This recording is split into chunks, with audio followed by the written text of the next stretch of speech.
They blew up everything on screen. But the real explosions happened behind the scenes. The A-Team wasn't just a hit action show.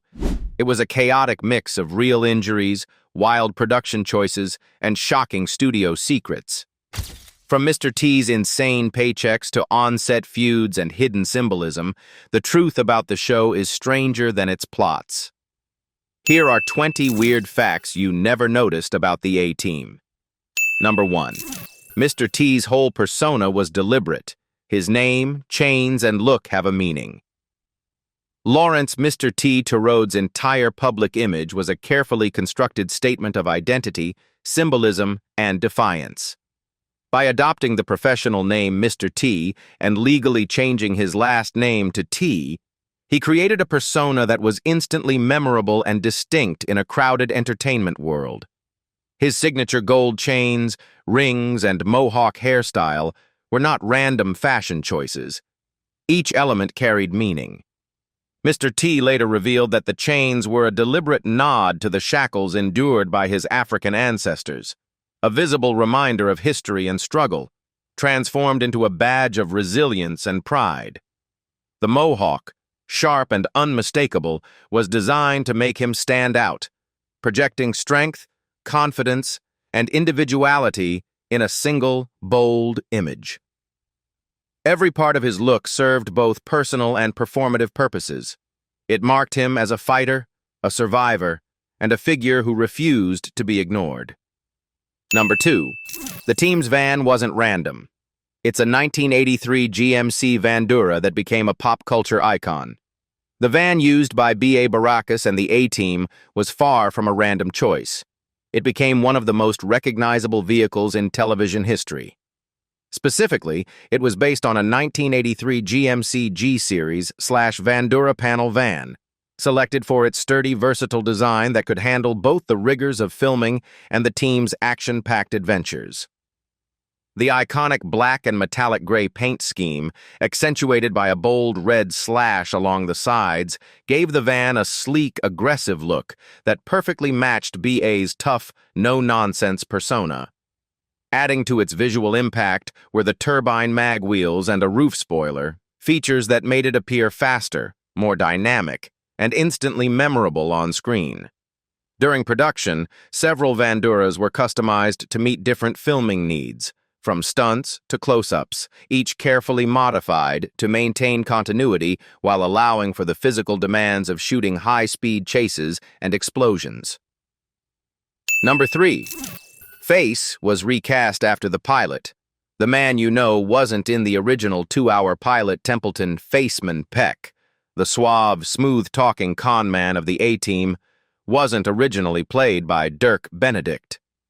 In the feature-length pilot Mexican Sleigh Ride, the role was filled by Tim Dunnigan, a talented actor whose polished charm fit the character's persona on paper. However, after reviewing the pilot, producers concluded that Dunnigan's youthful appearance made it difficult to credibly imagine him as a seasoned Vietnam veteran, a key aspect of Faceman's backstory and the team's credibility. Age and experience were crucial to grounding the character in the show's universe of ex-military specialists, and Dunnigan simply appeared too young to carry that history convincingly. As a result, the producers recast the role, bringing in Dirk Benedict, whose mature, confident presence better conveyed the veteran experience and the charisma necessary to play the team's negotiator and schemer. Benedict's Faceman instantly became iconic, balancing charm, cunning, and a sense of reliability that fits seamlessly with the team's dynamic. Number 4.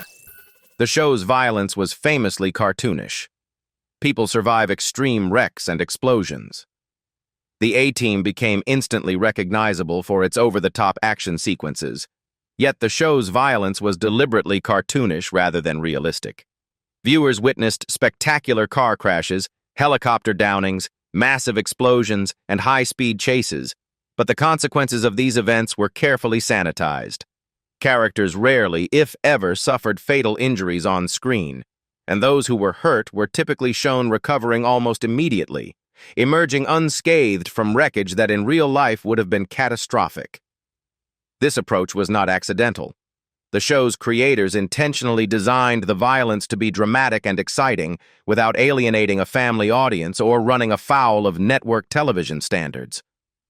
Punches, gunfire, and explosions delivered maximum visual impact while maintaining a sense of humor and absurdity, almost like a live-action cartoon, ensuring that the action felt thrilling without being truly gruesome. Number 5. Hannibal's cigar and catchphrase became shorthand. I love it when a plan comes together. Colonel John Hannibal Smith, played by George Peppard, became the unmistakable heart and brains of the A-Team, and much of his enduring identity comes from a few iconic traits. Most notably, Hannibal's ever-present cigar became a visual shorthand for his calm, commanding presence. He puffed thoughtfully while orchestrating elaborate missions, signaling both authority and confidence. Alongside this signature accessory, his catchphrase, "I love it when a plan comes together," evolved into one of the most quoted lines in television history. Uttered after the A-Team successfully executed one of their intricate schemes, the phrase perfectly encapsulated Hannibal's strategic genius, his penchant for theatrics, and his delight in seeing his carefully laid plans succeed. Number 6. B.A.'s fear of flying was a running gag. The team built elaborate tricks to get him on planes. B.A. Baracus, portrayed by Mr. T, was instantly recognizable not only for his strength, chains, and mohawk, but also for his comically intense fear of flying, a condition known as pteromerhanophobia. This phobia became one of the show's most beloved running gags, recurring in numerous episodes and adding both humor and tension to the team's adventures.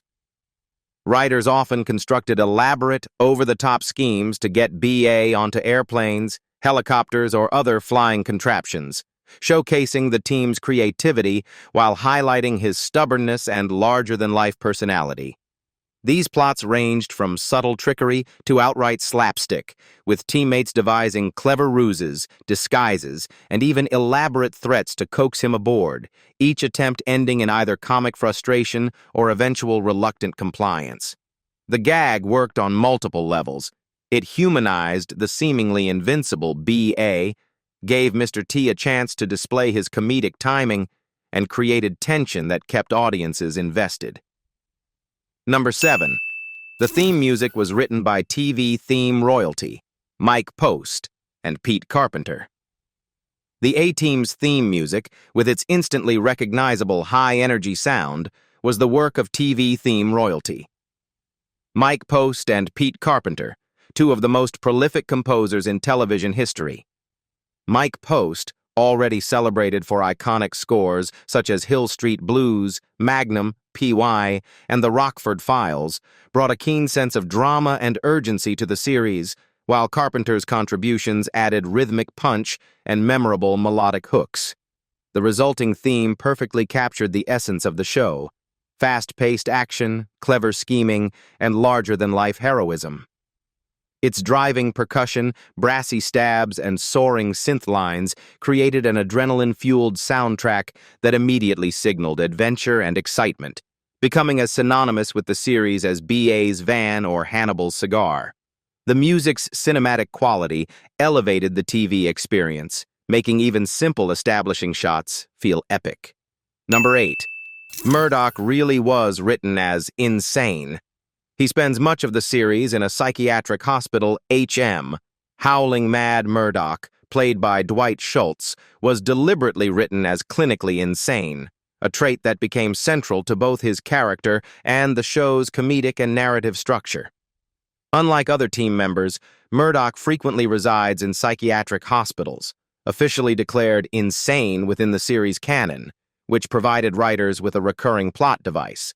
The team often has to break him out in order to enlist his skills for their missions. This setup allowed the show to explore a range of absurd, inventive, and humorous scenarios, from disguises to elaborate schemes, while emphasizing Murdoch's unpredictable, offbeat personality. His erratic behavior, bizarre antics, and rapid-fire wit added levity to high-stakes situations, creating a balance between tension and comedy that became a hallmark of the series.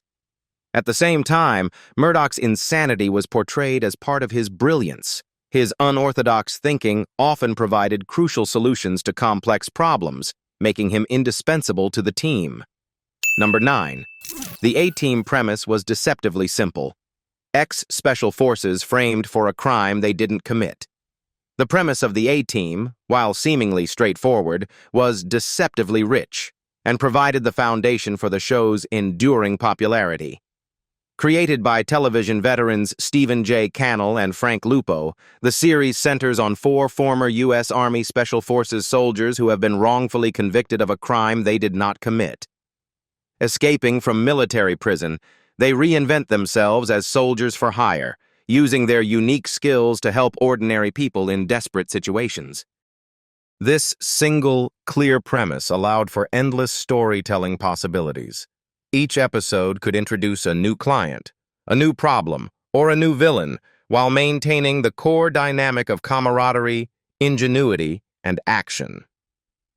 Despite its simplicity, the framework supported complex character interactions and recurring themes, from Hannibal's strategic brilliance and B.A.'s stubborn courage to face his charm and Murdoch's unpredictable antics. Number 10. There were real tensions backstage. George Peppard and Mr. T reportedly clashed behind the camaraderie and humor that defined the A-Team. Tensions simmered backstage, particularly between George Peppard, who played Colonel John Hannibal Smith, and Mr. T, the iconic B.A. Baracus. While the show presented a tight-knit team on screen, reports, interviews, and memoirs reveal that Peppard and Mr. T often clashed during production. Peppard, a seasoned Hollywood veteran with a long career in film and television, reportedly grew resentful of the attention and adoration Mr. T received from fans and media. The younger actor's magnetic presence, larger-than-life persona, and rapidly rising popularity sometimes overshadowed Peppard, leading to disagreements over billing, performance style, and creative input. Sources suggest that Peppard could be critical of Mr. T's approach, while Mr. T, known for his strong personality and assertiveness, did not shy away from standing his ground. Number 11. The team's MacGyver builds were a show staple, junk turned into weapons and vehicles. One of the A-Team's most memorable and entertaining hallmarks was the team's ability to turn everyday objects into ingenious contraptions, often in the nick of time. Hannibal and Face regularly transformed scrap materials, ranging from cars and farm equipment to household items and random junk, into elaborate weapons, vehicles, or traps to outsmart their enemies. These Rube Goldberg-style inventions combined creativity, humor, and suspense, turning ordinary objects into spectacular on-screen solutions that were both improbable and visually exciting. Whether constructing a makeshift tank, rigging a car to explode in a precise way, or improvising a vehicle to escape pursuers, the team's MacGyver builds showcased the characters' resourcefulness and intelligence, reinforcing the idea that brains could match brawn. These sequences were often set against high-stakes situations, amplifying tension while delighting audiences with clever problem-solving. The ingenuity of the builds also contributed to the show's unique tone, blending action, comedy, and spectacle in a way that became a signature of the series. Number 12. The feature-length pilot aired intact, but is often split in syndication. The A-Team's feature-length pilot, Mexican Sleigh Ride, originally premiered as a single, uninterrupted 2-hour special, setting the stage for the team's dynamic, the high-octane action, and the core premise of ex-Special Forces soldiers on the run. This original airing allowed audiences to experience the story in one continuous narrative, with fully developed character introductions, plot setup, and the team's first mission. However, when the series entered syndication, the pilot was frequently divided into 2 separate episodes to fit standard time slots and accommodate commercial breaks, a common practice for repurposing longer TV content. This splitting meant that many viewers who discovered the show through reruns experienced the story in a serialized format, often perceiving Mexican Sleigh Ride as a 2-part premiere rather than a single cohesive pilot. While the content remained largely intact, Breaking it into segments slightly altered the pacing and narrative rhythm, stretching the suspense and cliffhangers across 2 episodes. Number 13. A female lead was written out amid production conflict. Melinda Kulea's Amy AAA Allen was introduced in the A-Team pilot as a capable, intelligent, and resourceful journalist who quickly became a valuable ally to Hannibal, Face, B.A., and Murdoch.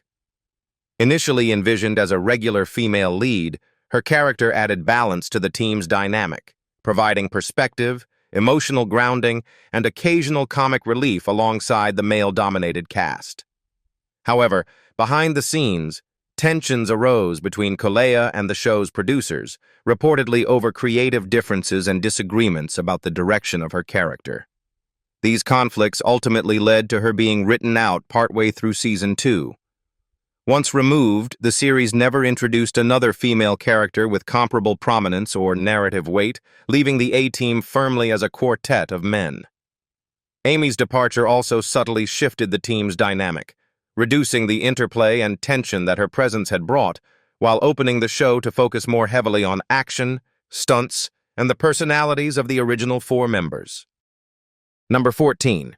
Season 5 changes included a remixed theme and new supervisory characters. In its 5th and final season, the A-Team underwent several notable changes as producers sought to refresh the long-running series and keep audiences engaged.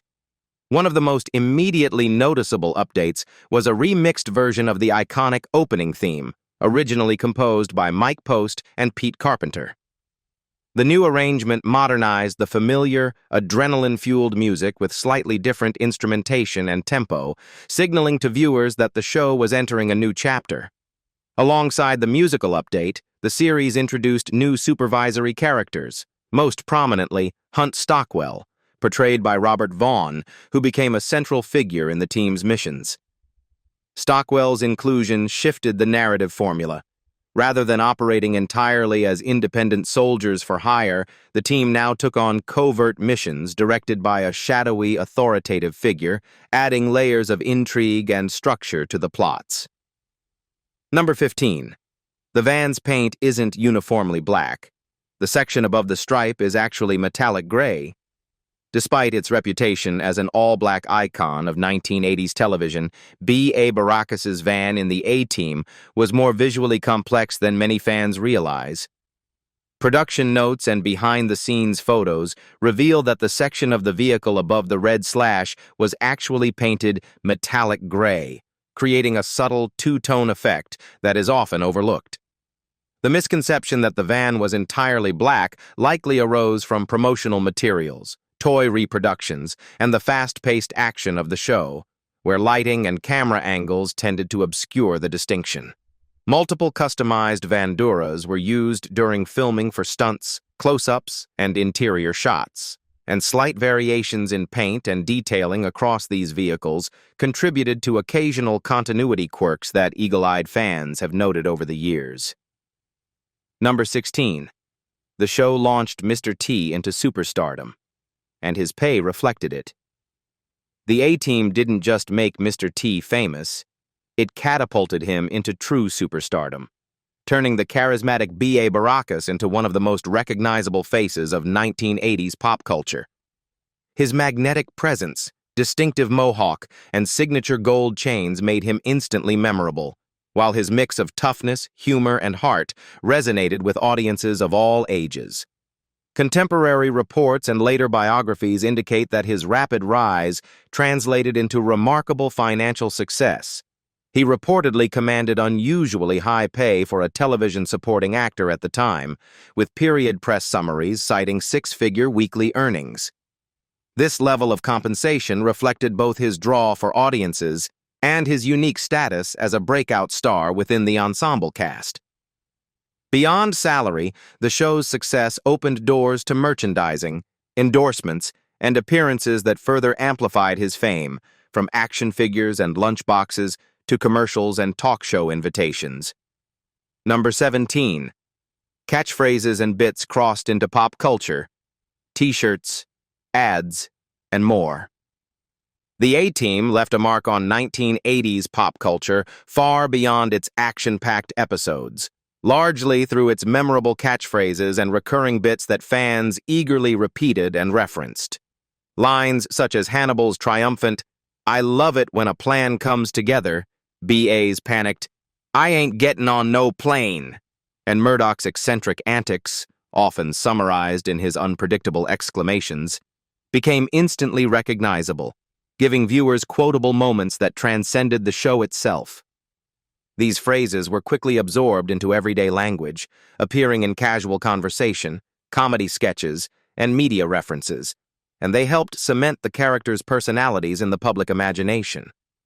The popularity of these lines also drove a wave of merchandising, with t-shirts, posters, mugs, and even advertising campaigns featuring the most iconic quotes and imagery from the series. Number 18. Production used multiple vans. Continuity errors, sunroofs, spoilers, happen on purpose or for stunts.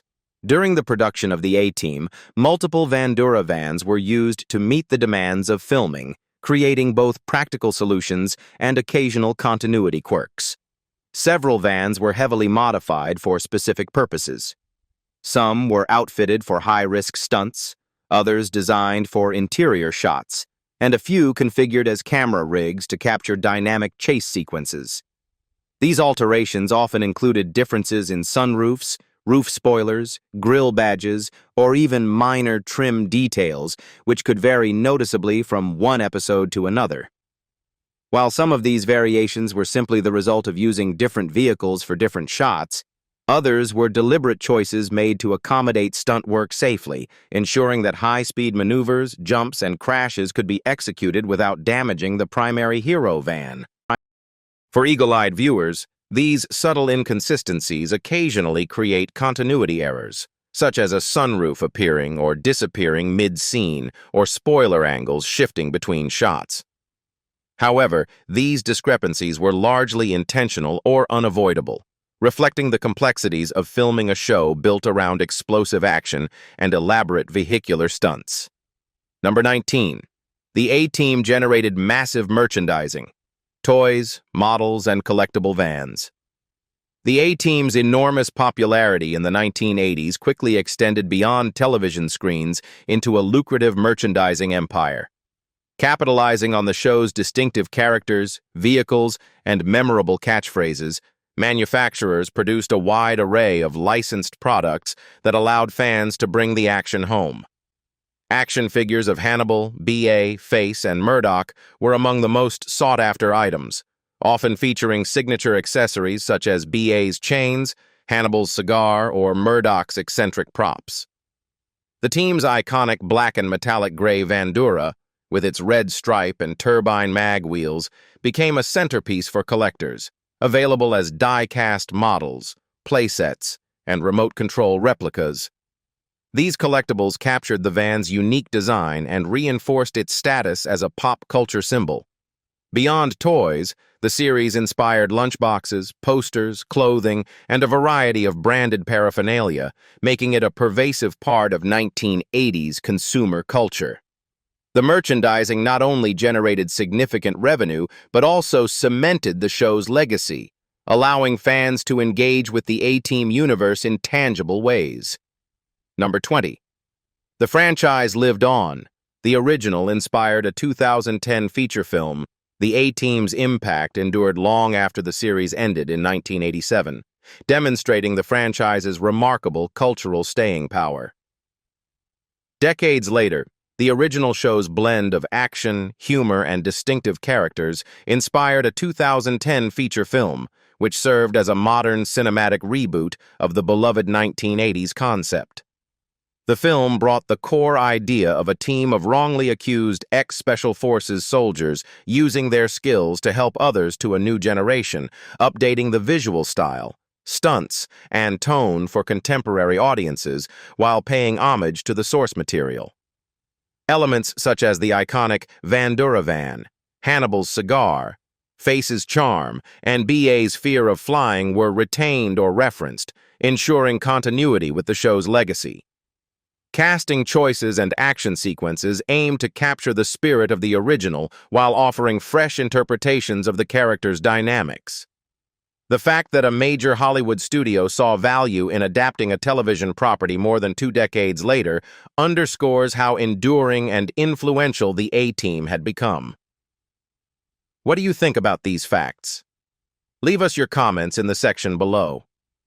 We hope you have found this helpful video. Don't forget to leave a like, share, and subscribe to the channel if you like it. Thank you for watching this, and see you in the next videos. Goodbye.